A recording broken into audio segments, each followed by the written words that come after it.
People that are already in the game are not being prioritized, but people that could be in the game but are not in the game at all, and they may not even like the game even if they play it, they are the ones being prioritized. There are two clarifications that I need to make before this video begins. First is that I don't play Tanky Online as much as I once used to, and even when I do, it's mostly pro battles, so this new update has not much to do with me. Second of all, this video is not just criticism, it's constructive criticism, so understand the difference. One refers to just baseless bashing, and the other one refers to pointing out certain things that could be improved. And what I focus on is the latter. So, the update. Very complicated, but I'll simplify it.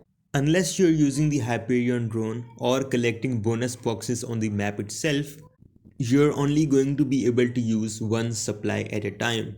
And the reason for this, they say that it's basically to complicate the game less, although I personally feel that it's complicating it even more. But like that's pretty much every tanky online update nowadays, so that's not something to debate upon.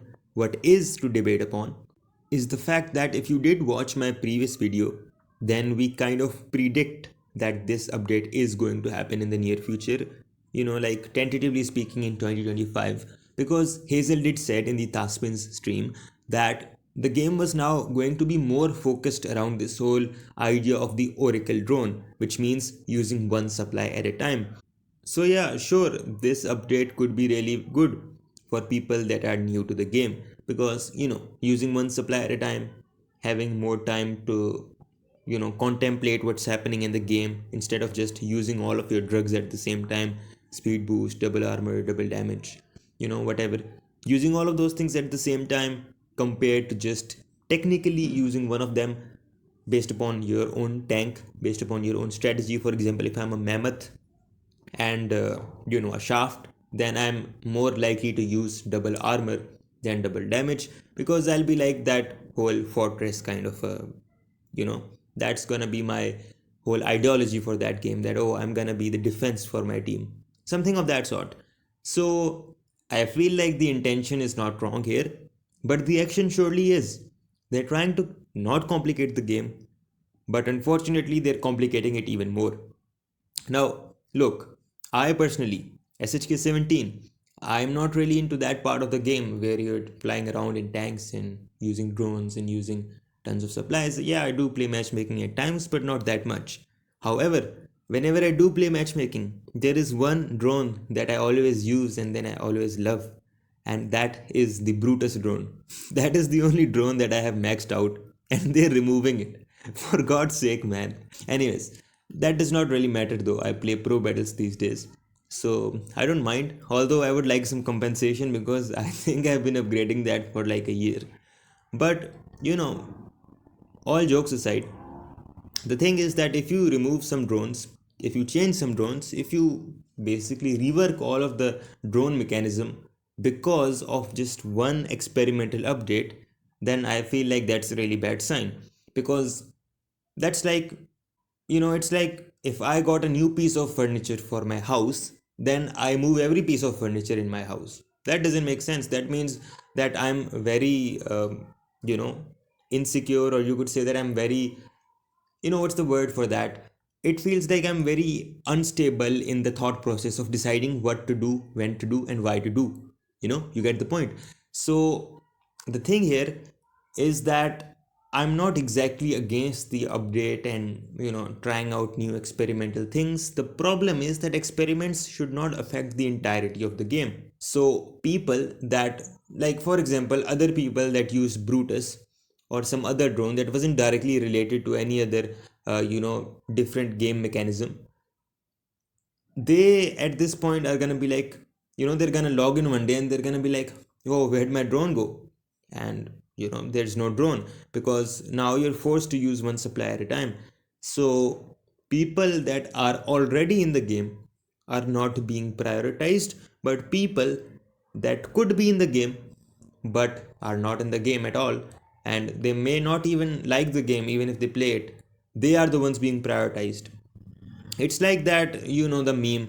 in search of gold, you lost the diamond kind of a thing. That's tanking online since the past 10 years. Because here's the thing, you have players, but instead of making those players happy inside your game, what you're doing is that you're trying to get new players.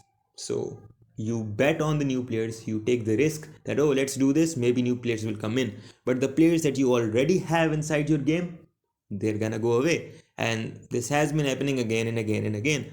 So I don't know if this is really that impactful in terms of the people, because to be frank, a lot of people have already left. But you know, just so you guys know, this is not exactly related to this whole Tangy Classic thing. Tangy Classic is amazing. Like, we're gonna make more videos on that. I already made tons of videos on that. Tanky Classic is amazing. I love the developers for taking the time out, taking the effort out, and taking that, you know, just considering the feelings of the old players that play that, let's just have a classic version and let them have the fun. I really love that. But this video, the one I'm making right now, the one you're watching right now, is not about Tanky Classic or Tanky Online or alternative games in general. It's particularly focused around Tanky Online. Like, you know, don't get me wrong, I'm no pro developer, I'm just someone that plays video games. But I don't know, man. Why would you prefer something that's not even there over the players that you already have? It's very, it's very experimental to say the least. My point being that, look, let's just get slightly off topic for a moment. Me personally, I don't know about you guys, tell me in the comments, but me personally, I love taking risks as long as they are calculated risks. Calculated is the keyword here. Look, because if you don't take risks, if you don't take gambles, not gambles, gambling is bad. If you don't take risks, then your life is going to be very dull. It's going to be very straightforward, very linear, and frankly, not fun. And the idea of risks is that, if I can risk getting an injury, then I might as well play a certain sport. Maybe I'll get good at that sport, and maybe I'll represent my country, playing that sport on a national level. That is a calculated risk. So I'm taking a risk, I'm putting my body on the line, but maybe it's gonna come with benefits in the future. So that's a calculated risk, and this is just an example. The problem is that Tanky Online takes risks without having any calculated benefits in it. And that is wrong, because you're just taking random goes on different ideas, and at the end of the day you're like, maybe this will work out. Let's pray this works out. Don't get me wrong, there's nothing bad about hoping that this is going to work out or that is going to work out. What is wrong, however, is that doing so without any rationality behind it. Rationality is really important. Here's the thing. For example, let's say I have a maths exam tomorrow. If I study English all day long today and I write some English gibberish tomorrow in that exam, I'm not going to pass that, because first of all, I did not study maths, and second of all, I studied some other subject, and then I cannot hope that, oh, maybe I'll top in the class, or I'll get full marks, because I won't. That's not rational, that's stupid. And that's the problem here. We hope for things, but we don't rationally approach them. And to whoever is watching the video up until this point, listen, this is probably the most philosophical video that you've ever seen about a video game that's about tanks fighting each other. It's pretty strange to say the least. So, you know what? Let's just stop here. Alright, let's just call it a day. Alright, it's not that deep. It happens. Everyone makes mistakes. It's been 10 years, but okay. Anyways, if you agree with anything I said, if you like this video, or if you want to see, any more videos that are related to Tanky Online, Classic Tanky, or, any gaming videos in general, then do like this video and subscribe for more videos like this. And yeah, I'll see you in the next one.